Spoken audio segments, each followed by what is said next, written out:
Est-ce que vous connaissez ces îles ? Ce sont les îles Flannans. Elles forment un petit archipel perdu dans les eaux tumultueuses de l'Atlantique Nord, au large des Hébrides extérieures, en Écosse. Cet endroit, connu pour son isolement et ses paysages sauvages, a toujours exercé une étrange fascination. Les îlots sont battus par des vents puissants, et leurs falaises abruptes se dressent face à une mer souvent déchaînée. Ces terres hostiles n'étaient visitées que par des bergers, qui y conduisaient souvent leurs moutons pour un pâturage saisonnier. Parmi ces îlots, Eilean Mor, le plus grand, qui a été longtemps le centre de l'attention. C'est là que l'homme a choisi d'implanter une marque de civilisation. Un phare. Construit en 1899, ce bâtiment imposant de 23 mètres de haut s'élève sur la côte rocailleuse, une tour solitaire au milieu de l'immensité. Ce phare n'était pas seulement une prouesse d'ingénierie pour l'époque, mais aussi un défi logistique. Transporter les matériaux nécessaires jusqu'à ce lieu reculé avait demandé des mois d'efforts, souvent dans des conditions extrêmes. Mais le phare des îles Flannans n'était pas seulement un bâtiment, c'était une lueur d'espoir pour les marins, affrontant l'une des régions maritimes les plus dangereuses du monde. Les eaux de l'Atlantique Nord sont tristement célèbres pour leurs courants imprévisibles, leurs vagues monstrueuses et les violentes tempêtes qui peuvent s'abattre sans prévenir. Pendant des siècles, cette zone a été un cimetière pour les navires. Les falaises abruptes des îles Flannans et les récifs dissimulés sous les flots étaient des pièges mortels pour les marins, en particulier la nuit, dans le brouillard épais qui recouvre souvent la région. Ces naufrages fréquents avaient poussé les autorités maritimes à agir pour protéger les navires et leur équipage. Le phare d'Eilean Mor fut donc conçu comme un rempart contre ces dangers. Sa lumière, visible à des kilomètres, devait percer l'obscurité et les brumes, guidant les navires en sécurité loin des rochers traîtres. Pour les marins, cette lumière n'était pas qu'un outil pratique, elle incarnait une promesse de survie, un lien fragile mais précieux entre les hommes perdus en mer et la terre ferme. Et les gardiens de phare étaient vus, eux, comme des héros discrets, veillant sans relâche pour maintenir ce signal vital. Mais ironiquement, le phare d'Eilean Mor allait devenir, quelques années seulement après sa construction, le centre d'un mystère aussi sombre et insondable que les eaux qui l'éclairaient. Pour faire fonctionner le phare des îles Flannans, 3 gardiens titulaires étaient assignés en permanence. James Ducas, Thomas Marshall et Donald MacArthur. Ce trio formait l'équipage principal, chargé de maintenir la lumière du phare en activité et de veiller à la sécurité maritime dans ces eaux périlleuses. Leur rôle n'était pas seulement technique, ils étaient responsables de tout bon fonctionnement des mécanismes du phare, de l'entretien, des équipements, mais également de la gestion de leurs provisions. Leur travail, exigeant et méthodique, demandait une grande rigueur, mais aussi une capacité à endurer l'isolement et les conditions extrêmes de l'Atlantique Nord. Les 3 hommes étaient différents par leur âge et par leur expérience. James Ducas, le principal gardien, était un vétéran respecté, solide et expérimenté, qui avait déjà passé de nombreuses années à travailler dans des phares isolés. Thomas Marshall, lui, qui était un peu plus jeune, était connu pour son sérieux et son efficacité. Enfin, Donald MacArthur, parfois surnommé le remplaçant, avait rejoint l'équipage en dernière minute afin de remplacer une absence. Comme ça, vous comprenez pourquoi on l'appelle le remplaçant. Contrairement aux 2 autres, il n'était pas un gardien titulaire, mais un marin aguerri, habitué aux dures réalités de la vie en mer. La vie dans le phare, bien qu'essentielle, pouvait être mentalement et physiquement éprouvante. L'isolement, le bruit constant des vagues et des vents hurlants, ainsi que l'absence totale de contact humain en dehors de leur petit groupe, poussaient les gardiens à leurs limites. Pourtant, à l'époque, ces gardiens semblaient bien s'adapter à leur routine. Ils formaient une équipe soudée, partageant la même mission, garder la lumière du phare vivante, coûte que coûte. Le 15 décembre 1900, le navire marchand SS Archtor, en provenance de Philadelphie et en route vers l'Écosse, traverse les eaux agitées au large des Hébrides extérieures. La mer est capricieuse, les vents violents et le ciel est chargé de nuages sombres. Dans ces conditions, les marins comptent sur les phares pour naviguer en toute sécurité, leur lumière perçant l'obscurité et guidant leur route. Mais cette nuit-là, quelque chose d'étrange attire l'attention de l'équipage du navire SS Archtor. Alors qu'ils approchent de la zone où le phare d'Eilean Mor devrait être visible, il n'y a rien. La lumière qui devrait balayer l'horizon est absente. Le phare des îles Flannans, qui doit fonctionner en permanence, est éteint. Cette absence est immédiatement perçue comme un signal d'alarme. Les phares, surtout dans des régions aussi dangereuses que celle-ci, ne doivent jamais s'éteindre. Chaque gardien est formé à s'assurer que la lumière reste allumée, même dans les pires conditions. Y a-t-il une panne, une simple négligence ou un accident ? Les raisons potentielles sont multiples. Aucune ne paraît probable, compte tenu du sérieux des équipes en charge. L'équipage du navire note cette observation dans son journal de bord, en appuyant bien sur le fait que l'absence de lumière est étrange. Cependant, pris par leur propre voyage, ils ne peuvent qu'avancer en signalant le problème une fois arrivés au port. Quelques jours plus tard, cette information atteint les responsables des phares écossais. L'absence de lumière sur un phare aussi vital est prise très au sérieux. Une mission de vérification est rapidement planifiée. C'est donc 5 jours après le signalement du navire que le bateau de ravitaillement Hesperus quitte le port de Leyf. Sa mission, apporter des provisions au phare des îles Flannants et relever un des 3 gardiens comme le prévoit la rotation habituelle. Ce voyage, bien que routinier, est empreint d'une tension inhabituelle. L'absence de lumière signalée par le navire marchand n'a pas encore trouvé d'explication, et les mauvaises conditions météorologiques des jours précédents n'ont fait qu'augmenter les inquiétudes. La mer reste capricieuse, des vents puissants, des vagues hautes comme des murs, et une houle incessante rendent la traversée périlleuse. Ces conditions retardent l'Hesperus, qui arrive 5 jours après la date prévue.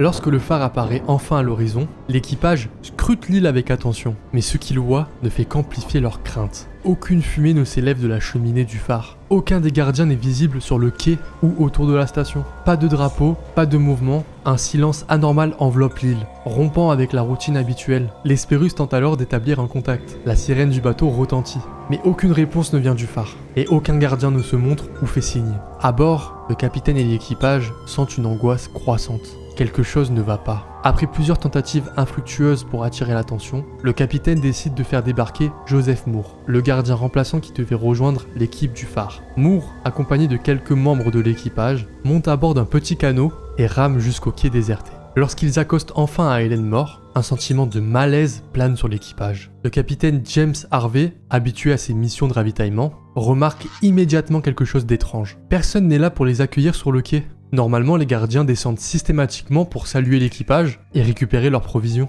Cette absence est non seulement inhabituelle, mais également alarmante. Harvey ordonne alors à Joseph Moore de se rendre au phare pour enquêter. Moore est un homme robuste et expérimenté. Il accepte la tâche, bien qu'il ne puisse cacher une certaine appréhension. Et une fois arrivé tout en haut, il découvre que la porte principale du phare est verrouillée. Il doit utiliser sa propre clé pour entrer. Et dès qu'il pénètre à l'intérieur, il constate quelque chose d'étrange. Tout est en parfait ordre. Les provisions sont soigneusement rangées, comme si les gardiens avaient quitté les lieux temporairement et qu'ils s'apprêtaient à revenir. Les lits sont faits, les lampes sont nettoyées et la cuisine montre des signes récents d'utilisation. Mais il y a tout de même des éléments intrigants. Les manteaux des gardiens ne sont pas à leur place habituelle dans l'entrée du phare. Cela suggère qu'ils ont quitté le phare tous ensemble, malgré des consignes strictes qui suggèrent qu'un seul gardien doit toujours rester en haut afin que la lumière persiste. Sur une plateforme située en contrebas du phare, les fouilleurs tombent sur une corde lourdement endommagée et emmêlée autour d'un treuil. À savoir que cette plateforme servait à décharger les provisions. Mais là, elle se trouvait dans une zone particulièrement exposée aux vagues violentes.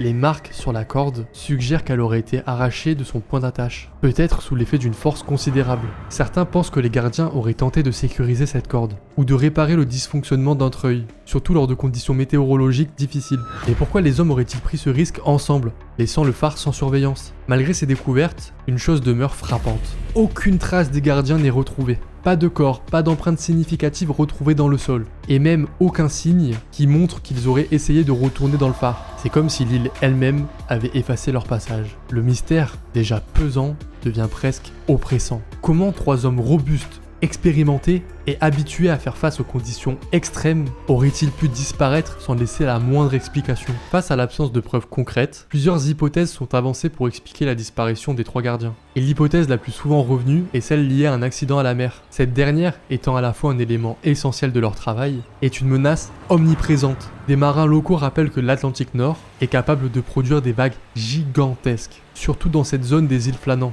où les récifs amplifient la puissance des flots. Si cette hypothèse semble plausible, elle semble tout de même difficile à prouver en l'absence de traces ou de corps retrouvés. Une autre possibilité, bien que moins souvent évoquée, est celle d'un conflit entre les gardiens. La vie dans un phare isolé est connue pour être mentalement éprouvante. La solitude, le confinement et les conditions extrêmes peuvent pousser parfois les hommes à bout. Peut-être une dispute aurait-elle éclaté entre les 3 gardiens, se terminant par une altercation physique sur la plateforme, ou même au bord des falaises, qui sait. D'ailleurs, une chute accidentelle aurait pu pousser un homme dans la mer. Les 2 autres auraient suivi, entraînés eux aussi par les vagues. Cependant, cette hypothèse relève des doutes. À l'intérieur du phare, tout était en parfait ordre. Aucun signe de lutte, de désordre ou d'urgence laisse penser à une altercation. La discipline et l'expérience des gardiens rendent également ce scénario peu probable. Face à l'absence de preuves tangibles et à la pression de lever le voile sur ce mystère, le North Lighthouse Board, qui est l'organisme responsable des phares en Écosse, ouvre une enquête officielle peu après la disparition des gardiens. Les enquêteurs analysent minutieusement les indices laissés sur place. Le journal de bord, les manteaux manquants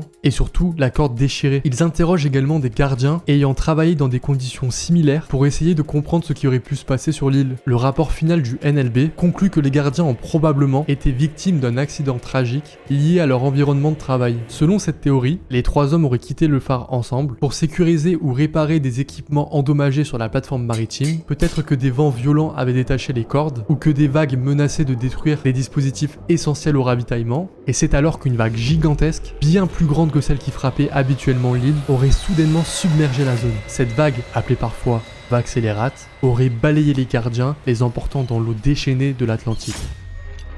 L'idée d'une telle vague n'est pas impossible. Les marins qui naviguent autour des îles Flannant témoignent souvent de phénomènes marins imprévisibles, où la mer, sans aucun avertissement, peut produire des vagues monstrueuses capables de balayer tout sur leur passage, et même des structures en pierre solidement ancrées. Un détail rend cette hypothèse plausible, les manteaux manquants. Il semble vraiment que les hommes aient quitté le phare ensemble, ce qui est contraire aux consignes de sécurité. Les enquêteurs supposent que l'urgence de la situation, ou une panne critique sur la plateforme, a pu les inciter à agir rapidement et à s'écarter malheureusement de la procédure habituelle. Un premier gardien aurait pu être en difficulté, peut-être en train de sécuriser la corde endommagée. Les 2 autres auraient alors tenté de l'aider, ignorant ou sous-estimant le danger imminent des vagues, et c'est comme ça que leur disparition s'expliquerait. Bien que cette conclusion soit aujourd'hui largement acceptée, elle ne satisfait pas tout le monde. L'absence totale de corps, de débris ou de traces plus nettes continue d'alimenter les théories alternatives. Pourtant, la NLB, s'appuyant sur des faits logiques et des précédents maritimes, a conclu que cette tragédie était le fruit d'événements malheureux, amplifiés par les conditions hostiles et imprévisibles de l'Atlantique Nord. La disparition des gardiens du phare des îles Flannant reste un symbole de combat entre l'homme et les forces impitoyables de la nature. Plus d'1 siècle après, l'histoire fascine toujours autant, mêlant rationalité et folklore, et laissant derrière elle une question persistante. La mer a-t-elle vraiment livré tous ses secrets ce jour-là? À l'heure d'aujourd'hui, le phare d'Ellenmore n'est plus habité. Avec l'avancée de technologie, il a été automatisé en 1971, éliminant le besoin humain afin de maintenir la lumière. Désormais, c'est un système moderne qui contrôle à distance son fonctionnement, éclairant toujours les eaux traîtresses de l'Atlantique Nord. L'île elle-même, cependant, reste un lieu d'isolement et de contemplation. Visitée encore principalement par des chercheurs ou des touristes curieux, elle conserve un aura mystique, presque